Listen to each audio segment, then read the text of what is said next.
E então, que realidade é essa? A grande epopeia, que tem sido sempre escondida, escamoteada. E desde que surgiu a Casa Real de David de Salomão, então ficou tudo estragado. Os profetas ainda reagiram, mas assim muito timidamente. E os mais atrevidos foram assassinados. E não chegaram certamente a ir à raiz das raízes. À raiz do problema. À raiz da mentira, da idolatria. Mas desde que nasceu a Casa Real de David, com o palácio, o seu palácio e o templo ao lado, de um Deus Criador que nos habita, mais íntimo a nós do que nós próprios, e que agora foi construído um palácio para ele, um templo para ele, ainda mais pomposo do que o palácio do rei. Claro que esse templo, assim, e depois se dizia que estava lá Deus a morar, que era a casa de Deus. Esse Deus que lá morava só era o Deus ídolo, puro ídolo, servido pelo rei, poder político, servido antes de mais pelos sacerdotes, poder religioso, e depois financiado, mantido pelos desgraçados dos povos, dos súbditos, dos vassalos, e também com as mesadas dos grandes proprietários, a quem interessava manter aquela mentira organizada e institucionalizada, porque assim nem as suas vítimas se levantavam contra eles. Os que eles empobreciam calavam-se e iam para o templo rezar, carpir ao Deus ídolo, que era o mesmo que nada. Não, não é disso. Isso Jesus demoleu, revogou. O verbo que se aplica a isso é mesmo o grego, do Evangelho, do original grego. Cataluo. É demoleu. Jesus demoleu isso tudo. O que é que ele não veio revogar, demolir? O que estava antes e que tinha sido escondido. E tem sido escondido até hoje. Só foi revelado em Jesus, mas a revelação chocou tanto os seus concidadãos, sobretudo os dirigentes, que eles num ápice o mataram como maldito, para que nunca mais ninguém pensasse nele. É como se nunca tivesse existido, como se essa luz nunca tivesse acontecido, porque destruía aqueles séculos todos do judaísmo com o seu Messias vencedor. Nem vencedor nem nada disso, não há Messias nenhum. Jesus sempre recusou isso, só disse que era ser humano pleno. Por isso se chamou a si mesmo o Filho do Homem. Não se chamou o Cristo, chamou-se a si mesmo o Filho do Homem. Precisamente em oposição a isso. Voltou às origens, ao início dos inícios. Antes de haver Moisés, antes de haver Casa Real de David. E o início dos inícios é o projeto político de Deus Criador, Abá de todos os povos, em pé de igualdade, sem nenhum povo à parte escolhido por ele. Só um ídolo, Deus ídolo, é que escolhe um povo à parte, e tem funcionários também à parte, clérigos.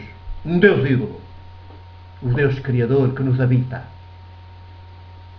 habita cada ser humano mais íntimo, a cada um de nós, do que nós próprios. O seu projeto político maiútico é esse que aflorou um bocadinho nas intervenções dos profetas, e por isso há aqui uma referência aos profetas, mas que foi completamente esmagado, torpedeado com o poder político da Casa Real de David, com a monarquia. Monarquia quer dizer o poder de um. Monos é um. Poder de um. É como a Cúria do Vaticano, a Igreja Eclesiástica Católica Romana. Claro que só posso estar presbítero da Igreja, dentro dela dissidente, é evidente. Ou assim, ou bati à porta. Para que, dentro dela, para quê? Para ajudar a evangelizar, para ver se ela implode, se este sistema implode, se este modelo implode. E finalmente começa a ver-se a Igreja de Jesus,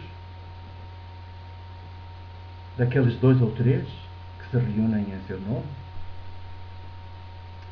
sem ninguém até saber que ela que existe, tão discreta que é, como fermento, só que depois não passa despercebida porque é luz, é sal, mas não tem estruturas, não tem nada dessas coisas. O institucional desaparece. Fica a vivência, a vida. Assim, na fragilidade, cada dia. Um dia após outro.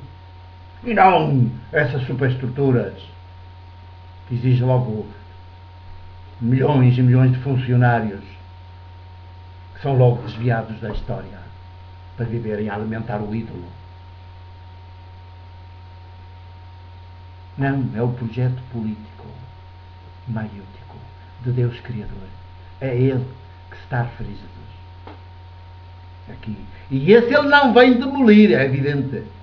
Vem pô-lo bem em cima, ao destaque. Vem, digamos, tirá-lo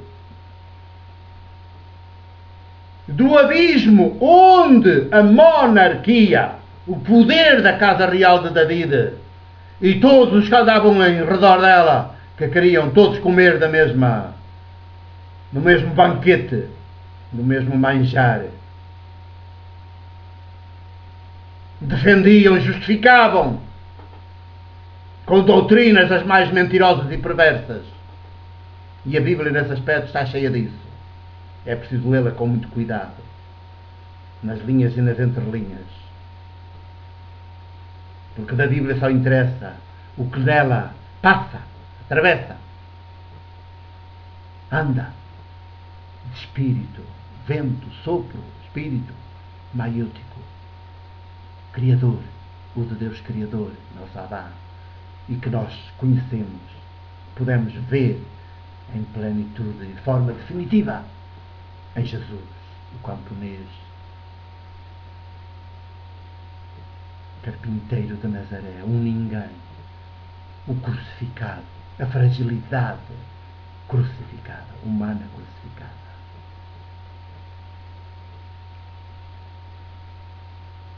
Pois é aí esse espírito, esse sopro maiútico, que da Bíblia só se aproveita ele. O que lá houver, onde ele esteja a passar, tudo bem. O resto é tudo esterco. E só serve para nos oprimir, para nos enganar, para nos alienar, para nos distrair do nosso dia-a-dia, das grandes questões e dos grandes problemas com que os povos estão hoje confrontados. E nisso são muito peritas as cúpulas de todas as igrejas, em desviar os povos, as populações que os frequentam, das grandes questões, dos grandes problemas com que os povos hoje estão confrontados, para as meter lá nas suas coisitas, a estudar aquelas coisitas, a entretidos com aquelas coisitas e a deixarem lá o seu dinheiro. Para eles que são também uns perversos, uns mercenários,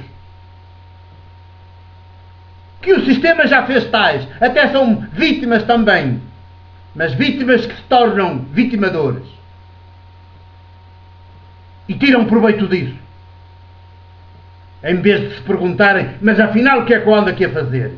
A quem é que isto interessa? O que eu ando a fazer? Já prosseguiremos.